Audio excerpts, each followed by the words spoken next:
You're Yo.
man, oh man, oh man.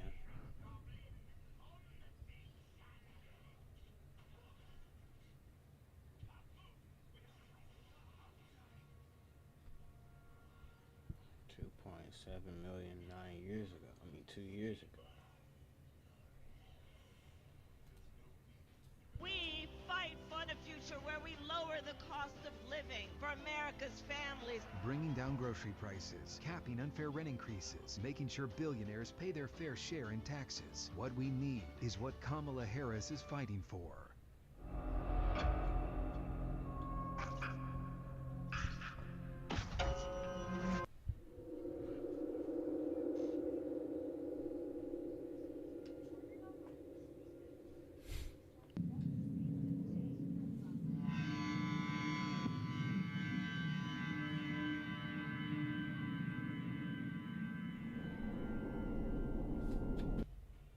True homeless horror stories too. Narrated by Bound. Alright.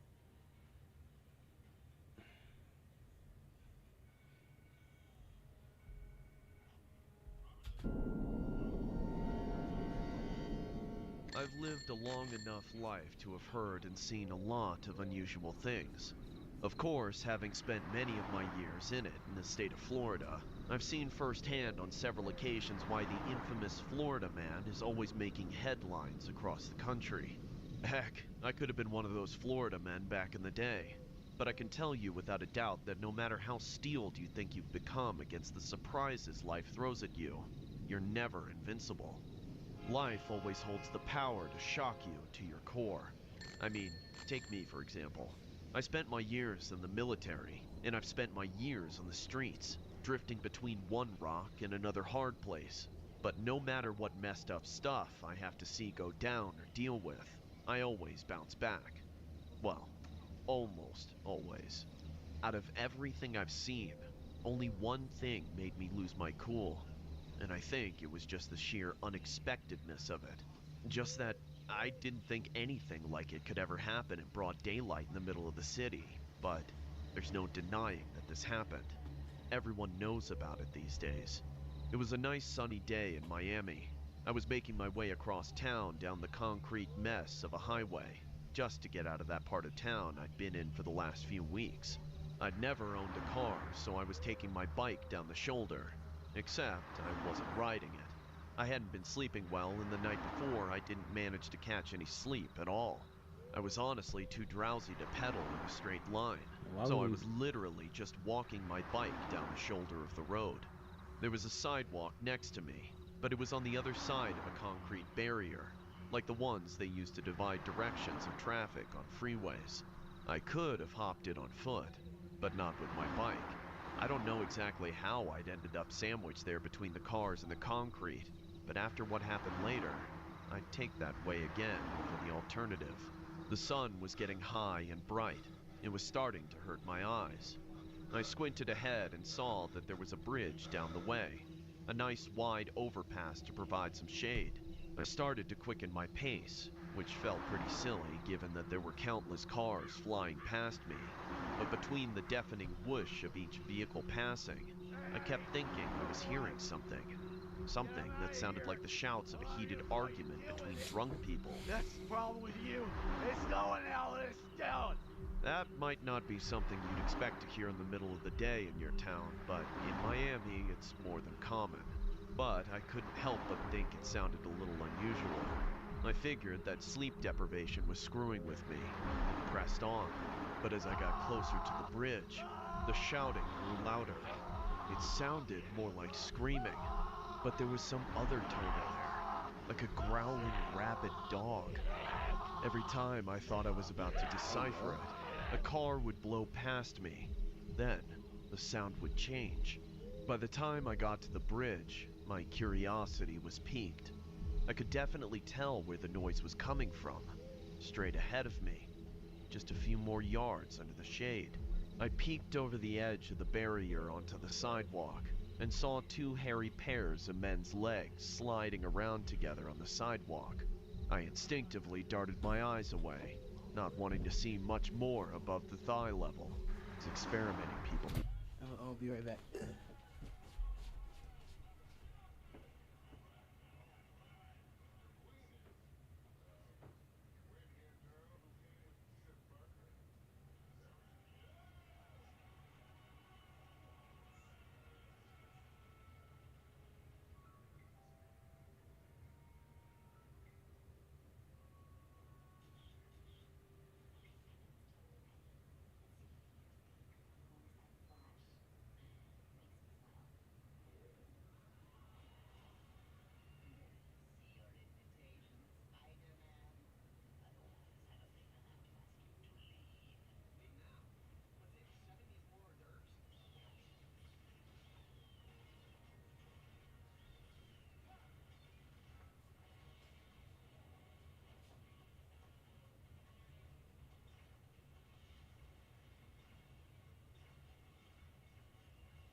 Go, man.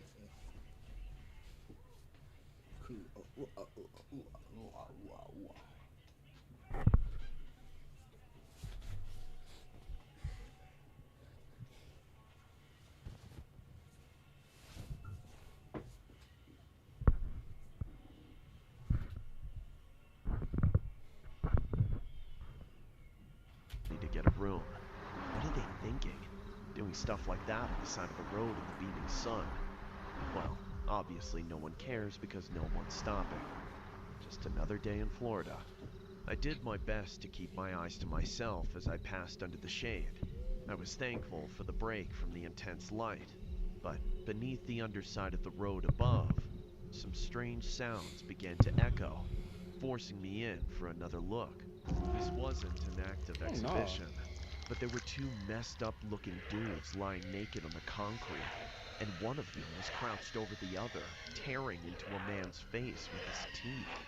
There was blood gushing out and spilling onto the asphalt, bone showing through the bite wounds on the face, and flesh in the attacker's teeth as he looked up to notice me, just to scream like a feral zombie as he looked me dead in the eye. It was at that exact moment that I jumped onto my bike and pedaled off at top speed. All prior drowsiness was erased by the shot of adrenaline. I kept looking back to see if I was being ran down by that psycho, but luckily he'd been content with scaring me off. I rolled down the first ramp that I got to and immediately went looking for a cop.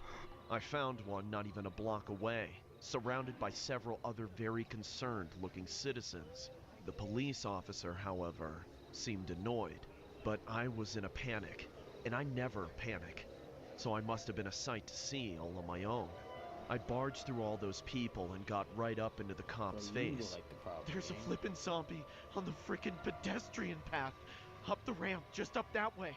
Come on, don't get hysterical with me, people. What do you mean by zombie? There's a dude eating another dude's face off, man. Finally, it seemed like something clicked in the cop's brain. He didn't say anything to us. He walked straight into his car, speaking something into his radio. Then he drove up the off-ramp going the wrong way, out of sight. Me and those other civilians traded a few strange looks, all in an understandable loss for words. Some of them looked like avid bicyclists. Others just looked like people who'd come out of their cars.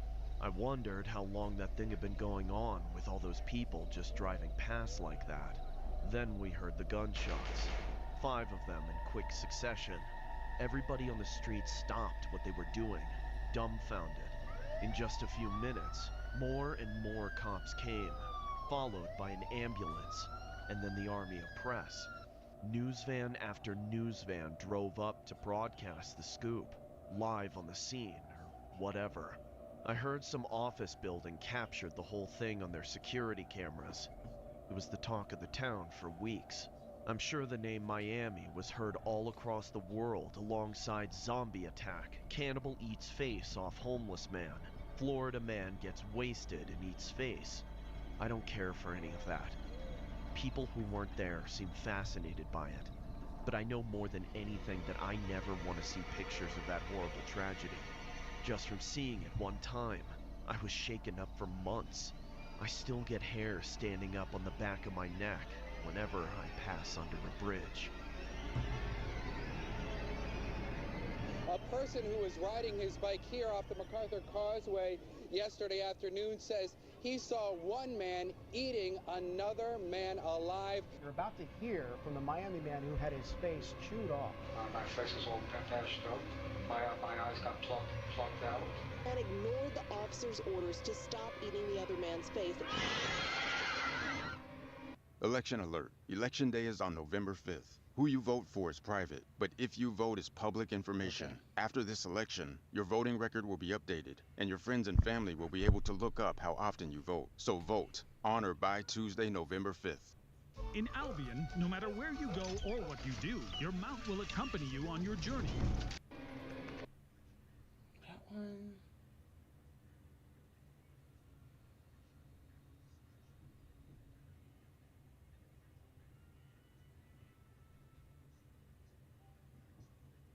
wasn't really scary.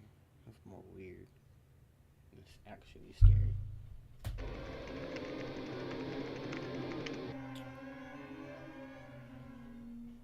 Out of every day that I have ever lived through, even with so many of them being so hard, there is one that stands out as the worst day of my entire life. It was my mother's 63rd birthday. The morning started just like any other. I helped my little girl get dressed and ready for school. It was supposed to be a big day for her. She had been practicing for her school spelling bee for weeks, and today was the day. The two of us were about to walk out the door when my husband grabbed me on the shoulder and stopped us before the door. You can't let her go to school looking like that. She looks unkempt. What will people think when she's on stage? I was going to just accept that he was right and change our daughter into some different clothes, but my mother, who was living with us at the time, had a bit of a grudge against my husband, and she wouldn't have it. It was her birthday after all. Who do you think you're talking to? If you make my granddaughter late for school on the day of her recital, you got another thing coming. Go, baby, get out of here. Don't let that oaf tell you what to do. My husband looked a little dumbstruck by my mother's resistance to his remark. He was usually the head of the household, and he would always get his way. But ever since my mother retired and started living with us, she had fought him for control over every little thing. I didn't want to be caught in the crossfire. Bro, if you in my house, bro, you're not finna tell me what to do, bro, with my kid, bro. Fire between the two of them on that day, so I just left like my mother told me to. I dropped my daughter off at school, then spent several hours running errands. Early in the afternoon, I got a call from my mother. For some reason, she was elated. Huh. Today sure is a good day, dear. How's about you take your old lady out for some coffee and pastries for her birthday? There wasn't really any way that I could say no. I might have married a controlling man, but I was born to an even more demanding and particular mother. So I put a hold on the grocery shopping I was about to do and met her at her favorite cafe in town, which was, of course, ridiculously overpriced and overrated. She ordered the most expensive things on the menu on my tab, then told me to take pictures of her holding them up to commemorate the occasion. When I asked for a bite, she said, "Oh, give it a rest, honey. I've done enough for you today. I deserve this to myself." I was confused by what she meant, but I didn't bother to ask. I heard my phone go off from my purse, and I welcomed the distraction. I'd gotten a text from my sister-in-law asking where my mother was. I replied that she was at the coffee house with me, but I didn't get a reply. Instead, about 15 minutes later, the police pulled up. They marched inside with forlorn faces and told us to follow them to the police station, but they wouldn't tell us why. Now, How's she looking, bro? She definitely did something. I understand that they didn't want to make a scene at the place of business. When we got to the station, we were met by a man in a suit who spoke to us softly. "Hello, ma'ams. I have some very unfortunate news. If you would, I'd like to talk to one of you at a time in this room here. The other can sit in the waiting room with your family."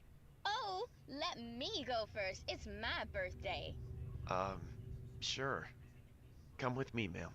And so, my mother disappeared into a windowless room with that man, as I was ushered into a larger waiting room, where I found my entire family of in-laws sitting in quiet, sobbing despair. I asked them, Do any of you know what's going on? but none of them answered. They just looked at me with daggers in their tearful eyes. Confused, I found a seat away from them, up against the wall that was shared with the room my mother had just been taken into. I was soon to find out that that room was purposed for interrogations and had an extremely thin wall. "Something terrible happened today, ma'am. Your son-in-law has passed away. Huh? What'd you say? Your daughter's husband has been killed."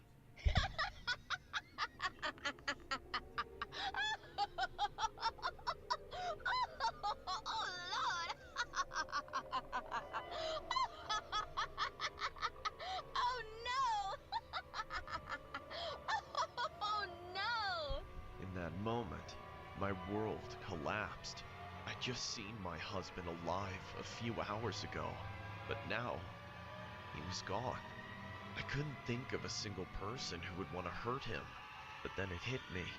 The last person I'd left him alone with was my own mother. So he's dead? Yes, he was killed. He was shot a dozen times in his own home. Yay! Happy birthday to me. I did it, I did it. Everything after that is just a blur. They called my daughter out of school and made us go in the room with my mother. I remember her saying something like, "Aren't you so happy, baby? You're free now. No more of that jerk hanging around." But there was nothing I could say. I'm still struggling to recover from that day. almost 10 years ago.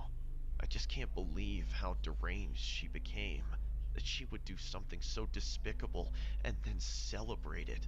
She even made me take her out to lunch afterwards. I know I didn't marry a perfect man, but she had no right to do what she did. We could have worked things out, but now none of that is possible. But over everything else, it's my daughter I pray for her grandmother to take away her father like that and act like she was doing her a favor. I just don't understand what snapped in that woman's mind. What did you think of him? Okay, why do you say that? That's the big thumbs down. You didn't like him. I want to tell you that just within the last 30 minutes, the judge did rule that there is now enough evidence for Cynthia Sitabaca to stand trial for murder. Is he dead? You tell me. Gotta be dead. Is he dead? He's dead, man. Oh, thank you, thank you, thank you, thank you, thank you. Oh boy, oh boy. Good. Oh, thank you, thank you. Did you check to see if he was dead? I didn't care. The way Trump is talking about cutting Social Security, it's crazy. Cutting Social Security is like giving the middle finger to the middle class. Kamala Harris will protect Social Security, not cut it. It's a biological weapon.